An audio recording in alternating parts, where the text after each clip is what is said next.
बिस्मिल्लाहिर्रहमानिर्रहीम। अस्सलामुअलैकुम फ्रेंड्स, मैं हूं ज़ेब और आप देख रहे हैं traveller 777। Welcome to our YouTube channel. तो फ्रेंड्स, आज हम बात करेंगे पुर्तगाल के टूरिस्ट वीज़ा के मुतालिक, यानी कि टूरिस्ट वीज़ा की क्या रिक्वायरमेंट है अगर आपने यानी कि वो वीज़ा अप्लाई करना है, और अगर आप बिज़नेस करते हैं तो बिज़नेस के बिहाफ पर आपको कौन कौन से डॉक्यूमेंट रिक्वायर्ड हैं, और जो पुर्तगाल का वीज़ा अप्लाई करना है उसके लिए आप जो है अपॉइंटमेंट कैसे ले सकते हैं।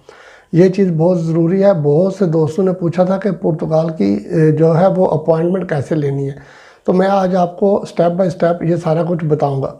तो फ्रेंड्स, सबसे पहले पुर्तगाल के मुतालिक बात करते हैं। पुर्तगाल आपको पता है कि यूरोपीय यूनियन में है, शेंजन मेंबर है और 10 मिलियन इसकी पॉपुलेशन है।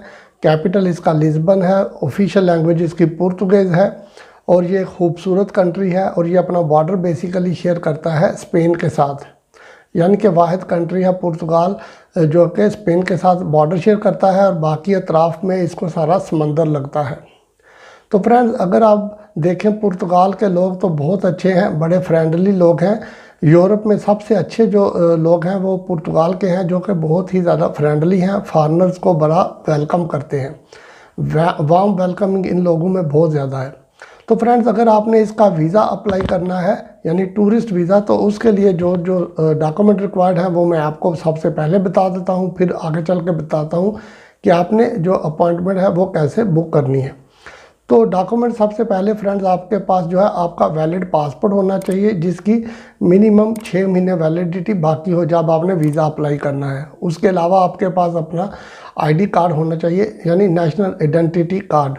आपने जिस कंट्री से अप्लाई करना है, आप वहाँ के नेशनल हैं, तो आपके पास वो कार्ड होना चाहिए।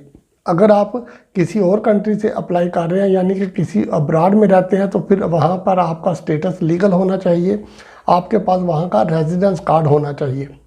इसके अलावा फ्रेंड्स, आपके पास जो है बैंक स्टेटमेंट होनी चाहिए जो 6 महीने पुरानी हो। यानी कि बैंक स्टेटमेंट आपने जो है वो बैंक से जाकर लेनी है, ऑनलाइन प्रिंट आउट नहीं निकालना, क्योंकि वो एक्सेप्टेबल नहीं होती। और जब आप बैंक से जाके वो बैंक स्टेटमेंट अप्लाई करेंगे तो साथ में मेंटेनेंस सर्टिफिकेट भी अप्लाई कर लेना। फ्री ऑफ कॉस्ट होता है, और इन दोनों के ऊपर बैंक की स्टैंप लगी होनी चाहिए। इसलिए वो कहते हैं कि आप बैंक से जाके लेंगे तो स्टैंप लगी होगी और फिर इसको एक्सेप्ट करेंगे। फ्रेंड्स, तो इसके अलावा आपके पास अपना ट्रैवल प्लान होना चाहिए, कवरिंग लेटर होना चाहिए, और जो बैंक स्टेटमेंट मैंने आपको बताया उसमें क्लोजिंग बैलेंस जो अभी पाकिस्तानी रुपीज़ में आपको बता रहा हूँ तकरीबन 15 से 16 लाख रुपए होना चाहिए। कुछ लोग कहते हैं कि 10 लाख 12 लाख भी हो रहे, तो मेरे भाई चांस वीज़ा के बहुत कम होते हैं, ऐसे रिफ्यूज़ल लगवा लेंगे उसका फ़ायदा नहीं है। एटलीस्ट मिनिमम 15 से 16 लाख रुपये आपका क्लोजिंग बैलेंस उसमें होना चाहिए। तो ट्रैवल इंश्योरेंस आपके पास होनी चाहिए जो कि 30,000 यूरोस को कवर करती हो और सारे शेंजन एरिया को भी कवर करती हो। वो आप ऑनलाइन जाके परचेज़ कर सकते हैं। इसके अलावा आपके पास एयर टिकट की जो है राउंड ट्रिप यानी रिटर्न एयर टिकट की रिजर्वेशन होनी चाहिए। टिकट खरीदनी नहीं आपने, रिटर्न एयर टिकट की रिजर्वेशन आपके पास होनी चाहिए। होटल की कंफर्मेशन होनी चाहिए। कोशिश करें कि अगर आप पेड होटल ले लें तो वो अच्छा है। बहुत से होटल ऐसे हैं यानी कि आप अगर चाहें तो उनकी पेमेंट आप कर दें, अगर वीज़ा लग गया तो ठीक है, वरना आपको यानी वीज़ा नहीं लगेगा तो 24 घंटे या 48 घंटे पहले जो है वो आप अपने होटल की जो वो बुकिंग है उसको कैंसिल कर सकते हैं। कन्फर्म होटल बुकिंग की बात कर रहा हूँ। और इसमें से ज़्यादातर वो जो है एक नाइट, पहली नाइट जो होती है उसके पैसे आपसे चार्ज कर लेंगे। तो आप देख लें, आपके पास अगर पेड होटल बुकिंग होगी तो वो आपके लिए ज़्यादा चांसेस बनते हैं। इसके अलावा आप ट्रैवल वोचर जो है, एक दो जो ट्रैवल वोचर है वो ऑनलाइन जाके आप परचेज़ कर लें, ताकि एटलीस्ट इनसे ये शो हो जाएगा कि आप वाकई एक जेन्युइन टूरिस्ट हैं, आप जा रहे हैं, आपका प्लान है, यानी कंफर्म होटल बुकिंग है, पे किया हुआ है, ट्रैवल वोचर है। तो ये एक अच्छी टाई शो करते हैं आपके वीज़ा के मुतालिक। तो फ्रेंड, इसके अलावा ये जो यानी कि ये नॉर्मल डॉक्यूमेंट्स मैंने आपको बताए हैं ये आपके पास होने चाहिए। इनके अलावा जो है अगर आप बिज़नेस करते हैं तो बिज़नेस के लिए फिर आपके पास जो है चैम्बर ऑफ कॉमर्स की रजिस्ट्रेशन होनी चाहिए, चैम्बर ऑफ कॉमर्स का कार्ड होना चाहिए, NTN नंबर यानी नेशनल टैक्स नंबर आपके पास होना चाहिए, और 2 साल पुरानी टैक्स रिटर्निंग आपके पास होनी चाहिए। ये उन लोगों के लिए रिक्वायरमेंट है जो बिजनेस करते हैं। अगर आप जॉब कर रहे हैं तो जिस तरह मैंने पहले डॉक्यूमेंट बताए हैं उन्हीं में आप अपने जॉब का कॉन्ट्रैक्ट ऐड कर लें और साथ में पे स्लिप, और सैलरी आपके अकाउंट में आती होगी तो जो बैंक स्टेटमेंट है उसी से वो शो हो जाएगी। तो फ्रेंड्स ये डॉक्यूमेंट्स थे। इनके अलावा एडिशनल डॉक्यूमेंट में अगर आप देखें तो आपकी अगर कोई प्रॉपर्टी है, यानी अगर आपके पास क्रेडिट कार्ड है, प्रॉपर्टी है, या कोई लैंड ऐसी आपने ख़रीदी हुई है, या आपने अपनी प्रॉपर्टी रेंट आउट की हुई है, तो उसके जो डॉक्यूमेंट्स हैं उनकी कॉपी साथ में लगा दें, ताकि वो आपकी जो टाई है अपने होमलैंड से उसको ज़्यादा स्ट्रांग शो करती है और आपका वीज़ा जो है उसमें यानी कि अप्रूवल के चांसेस बढ़ जाते हैं। तो फ्रेंड ये सारे डॉक्यूमेंट जो मैंने बताए हैं इनको आपने अपने पास रखना है, और जो पहले डॉक्यूमेंट है उनमें आपने अगर शादीशुदा है तो मैरिज सर्टिफिकेट भी साथ में लगाना है, और FRC यानी फैमिली रजिस्ट्रेशन सर्टिफिकेट भी आपने साथ में अटैच करना है। ये सारे डॉक्यूमेंट्स लेके इनकी फ़ोटोकॉपी आपने A4 पेज के ऊपर करवा लेनी है, और कोशिश करें कि जो फ़ोटोकॉपी आप करवाएं वो कलर फ़ोटोकॉपी हो, ज़रा देखने में भी खूबसूरत लगती है और पढ़ने में भी थोड़ी आसानी हो जाती है, क्योंकि ब्लैक एंड वाइट कुछ ऐसी फ़ोटोकॉपीज़ होती है जिनकी सही समझ नहीं आती। और जो वीज़ा एप्लीकेशन फॉर्म आप फिल करेंगे उसको आप कोशिश करें कि कंप्यूटर में जाके आप फिल कर लें, बाद में उसका प्रिंट आउट निकाल लें, तो वो भी ज़्यादा खूबसूरत लगेगा। बजाय ये कि कुछ लोगों की हैंड राइटिंग अच्छी होती है, कुछ की इतनी ज़्यादा नहीं होती, नॉर्मल होती है, तो समझ नहीं आती कि क्या लिखा हुआ है, स्पेल में गलती हो जाती है। समझने में बंदे को थोड़ी आसानी हो जाएगी अगर आप ऑनलाइन उसको प्रिंट कर लें। तो ये सारे डॉक्यूमेंट्स आपने A4 पेज के ऊपर इनकी कॉपी लेनी है और वो आपने अपने साथ रख लेने हैं। एक फ़ोल्डर में आपने ये सारे डॉक्यूमेंट्स रखने हैं, दूसरे में ओरिजिनल डॉक्यूमेंट आपने साथ रखने हैं, और पुलिस क्लियरेंस सर्टिफिकेट आपने जो लेना है वो आपने साथ में ओरिजिनल लगाना है फ्रेंड्स।